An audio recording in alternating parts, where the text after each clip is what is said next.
Assalamualaikum warahmatullahi wabarakatuh. Ya, selamat datang kembali di video saya kali ini. Ya, kali ini saya akan membahas tentang alocasia macrorhiza yang sering kita jumpai ya di kebun atau di sekitaran kita. Ya, ada beberapa jenis alocasia macrorhiza ya, baik yang berbatang kuning, hijau, berbatang hitam. Ada juga yang ini lagi viral yang masih langka, alocasia macrorhiza New Guenogul yang harganya masih selangit. Tapi kita nggak akan membahas tentang itu. Kali ini kita akan membahas tentang alocasia macrorhiza variegata atau orang Jawa bilang Sente variegata. Ya, ini guys penampakannya. Saya sendiri lebih senang menyebutnya dengan Sente, jadi mungkin saya tadi mengucapnya tentang macrorhiza atau macrorhiza atau macrorhizas, mungkin ada nama lain di penyebutannya, tapi saya lebih familiar ke Sente variegata itu sendiri. Ya, jadi alocasia Sente variegata itu sendiri ya berdaun lumayan lebar, jadi bertangkai panjang dan berdaun tipis ya. Ini kita lihat dari daun bawahnya ada kelihatan ya, jadi sama antara daun bawah sama daun atas terlihat sama, jadi menikmatinya nggak harus dari atas itu sendiri, jadi kita mau lihat dari bawah juga kita enak. Nah, ini penampakan dari atas juga sama. Karena jenis alocasia ini berdaun tipis, tentu saja nih kalau cara perawatannya ya memang sedikit dia senang air ya, dibanding dengan alocasia jenis-jenis lain yang memang tebal daunnya dan mungkin ada bludrunya. Kalau ini kan lebih condong ke daun kayak apa, talas mungkin, jadi lebih tipis dan saya kira harus setiap hari penyiramannya.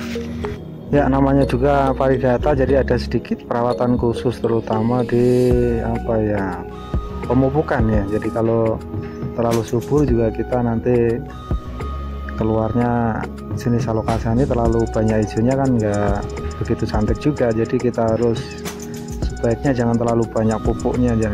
Kita kalau sudah subur ya kita diamin aja lah. Jenis alocasia ini termasuk jenis alocasia yang bandel saya kira ya, jadi ketika yang lain disibukkan dengan penyakit misalnya busuk akar, terus pembusukan di batang atau kena virus dan jamur dan lain-lain, saya kira untuk jenis ini termasuk jenis yang aman-aman aja ketika saya memelihara beberapa tahun ini. Mungkin ya masalah yang sering dihadapi ya mungkin belalang atau serangga yang lain ketika memakan daun ini, sehingga penampilannya kurang begitu bagus kalau memang daunnya ada yang sobek atau yang kena gigitan serangga tersebut.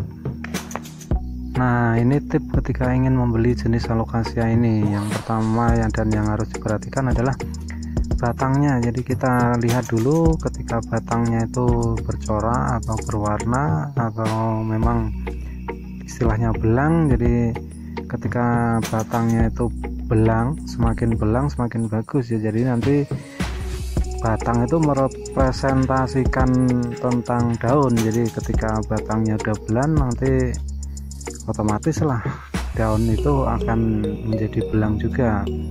Terus tip yang kedua, jangan memilih yang kebanyakan putihnya. Nanti kalau ketika kita memilih daun yang putih atau batang yang terlalu putih, nanti agak ribet sendiri ketika perawatannya.